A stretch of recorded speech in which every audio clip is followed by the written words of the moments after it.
கர்நாடகாவில் பெய்த கனமழையால் வீட்டின் மேற்கூரை இடிந்து விழுந்த நிலையில் அங்கு வசித்து வந்த தந்தை மகன் ஆகியோர் காயம் ஏதுமின்றி நூலிழையில் தப்பித்தனர். இவர்கள் 2 பேரின் உயிரையும் அவர்கள் வளர்க்கும் பூனைதான் காப்பாற்றியுள்ளது என்றால் நம்ப முடிகிறதா? இது உண்மைதான். கர்நாடகாவில் வளர்ப்பு பூனையால் தந்தை மகன் அதிர்ஷ்டவசமாக உயிர் தப்பிய சம்பவம் நடந்துள்ளது.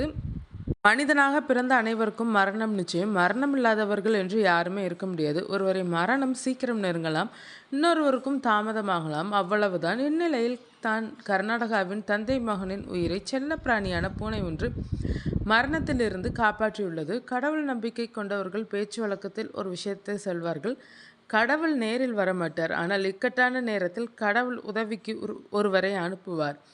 இதனால் கடவுளை நம்ப வேண்டும் என்று சொல்வார்கள். அந்த வகையில்தான் கடவுளாக வந்து தந்தை மகனை காப்பாற்றியுள்ளது இந்த பூனை. என்ன நடந்தது என்பதை இந்த வீடியோவில் பார்க்கலாம். கர்நாடகாவில் பல இடங்களில் மழை பெய்து வருகிறது. குறிப்பாக கலபுரகி, பெல்காவி, பாகல்கோட்டை உள்ளிட்ட வட கர்நாடகா மாவட்டங்களில் கனமழை கொட்டி தீர்க்கிறது.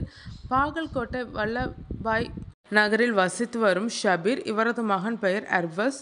இவர்கள் பழ வியாபாரம் செய்து வருகின்றனர். இவர்கள் 2 பேரும் மாலையில் வீட்டில் இருந்தனர். இவர்கள் வசிக்கும் வீடு பல ஆண்டுகளுக்கு முன்பு கட்டப்பட்ட பழைய வீடாகும்.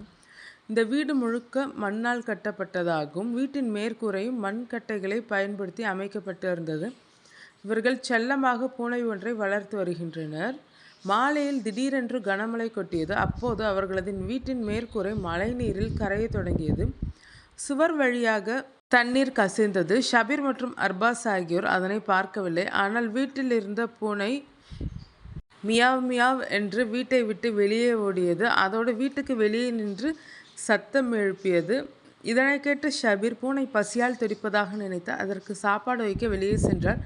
பின்னாலேயே மகன் அர்பாஸ் சென்றார். இந்த வேளையில் வீட்டின் மேற்கூரை இடிந்து விழுந்தது.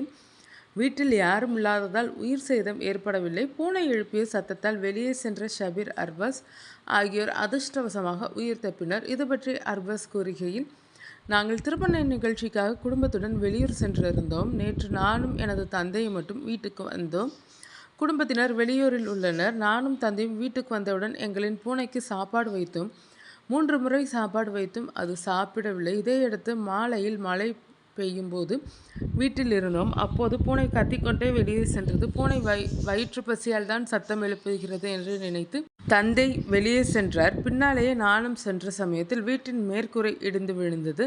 பூனையால் நாங்கள் தப்பித்துள்ளோம். எங்களுக்கு புதிய வீடு கட்டி கொடுக்க அரசு உதவ வேண்டும் என்றார்.